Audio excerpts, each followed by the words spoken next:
এবার সংসদে তুমুল উত্তেজনা। বঞ্চনা নিয়ে আজও সংসদে বিক্ষোভ তৃণমূলের। পাওনা টাকা নিয়ে শ্বেতপত্র প্রকাশ করবে তৃণমূল, সেই কথাই আজ তারা বিক্ষোভের মাধ্যমেই তুলে ধরলো।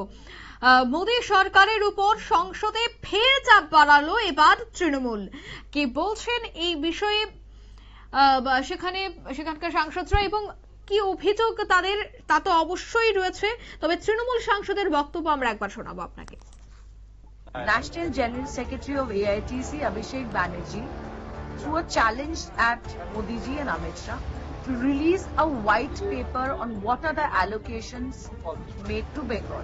Therefore, today our protest was with white paper in our hand to remind the Modi and Shah government that you continue to deprive Bengal and put false assertions inside both the houses of parliament only to malign the state of Bengal, only because you can't win an election in Bengal. Almost, I told you, it's 636 days, no white paper.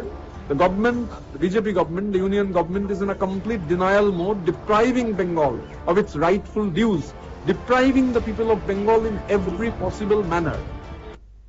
আপনারা শুনলেন তৃণমূল সাংসদদের অভিযোগ। তারা বলছেন যে বারবার বঞ্চনার শিকার হচ্ছে বাংলা এবং কোটি কোটি টাকা এখনো বাংলা তৃণমূল সরকার পায় মোদী সরকারের কাছ থেকে। তাই এবার পাওনা টাকা নিয়ে শ্বেতপত্র প্রকাশ করবে বলেও কিন্তু আজ জানালেন তৃণমূল সাংসদরা।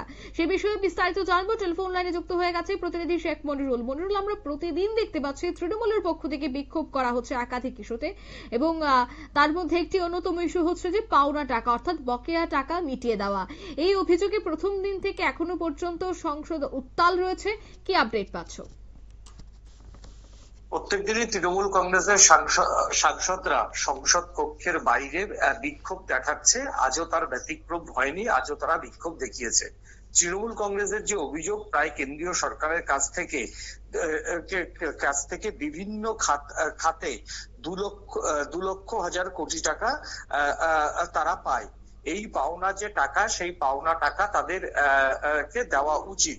অন্যদিকে বিজেপি পরিষ্কার জানিয়ে দিয়েছে যে এত টাকা পাওয়া সম্ভব, এত টাকা তৃণমূল কংগ্রেস যতটা বলছে ঠিক তৃণমূল কংগ্রেস পায় না, তৃণমূল কংগ্রেস বা বাংলা সরকার এত টাকা পায় না।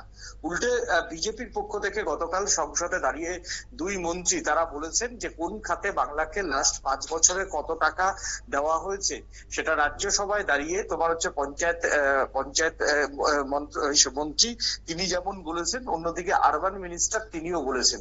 এরপরই তৃণমূল কংগ্রেস আজকে তারা চ্যালেঞ্জের সুরে বলেছেন যে কত টাকা তৃণমূল কংগ্রেসের আটকে রয়েছে বা কত টাকা দিয়েছে কেন্দ্রীয় সরকার, সেটা বিজেপি একবার শ্বেতপত্র প্রকাশ করে বলুক, এমনটাই সরাসরি আজকে তৃণমূল কংগ্রেস বিজেপির দিকে চ্যালেঞ্জ ছুড়ে দিয়েছে। অন্যদিকে যদি বিজেপি এই চ্যালেঞ্জ অ্যাকসেপ্ট না করে তাহলে খুব শীঘ্রই তোমার হচ্ছে তৃণমূল কংগ্রেসের পক্ষ থেকে শ্বেতপত্র প্রকাশ করে কোন দপ্তরে বা কোন বিষয়ে কত টাকা তৃণমূল কংগ্রেস পাবে সেটা তারা একটা শ্বেতপত্র প্রকাশ করবে বলে পাল্টা তৃণমূল কংগ্রেসের দুই রাজ্যসভার সাংসদ তারা জানিয়েছে। এক কথায় পাওনা ইস্যুতে কার্যত আজও সরগরম রাজ্যসভার এবং তোমার হচ্ছে লোকসভার উভয় কক্ষ। একদমই, ধন্যবাদ। মোদী সরকারের উপর যে সংসদে ফের চাপ বাড়াচ্ছে তৃণমূল, সে কথার বলার অপেক্ষা রাখে না। আর তা নিয়েই কিন্তু আজ বঞ্চনার তারা শিকার হয়েছে, বিক্ষোভ শুরু হয়ে গেছে তৃণমূলের পক্ষ থেকে। নিয়ে নিচ্ছি ছোট্ট একটি বিজ্ঞাপন বিরতির, সঙ্গে থাকুন।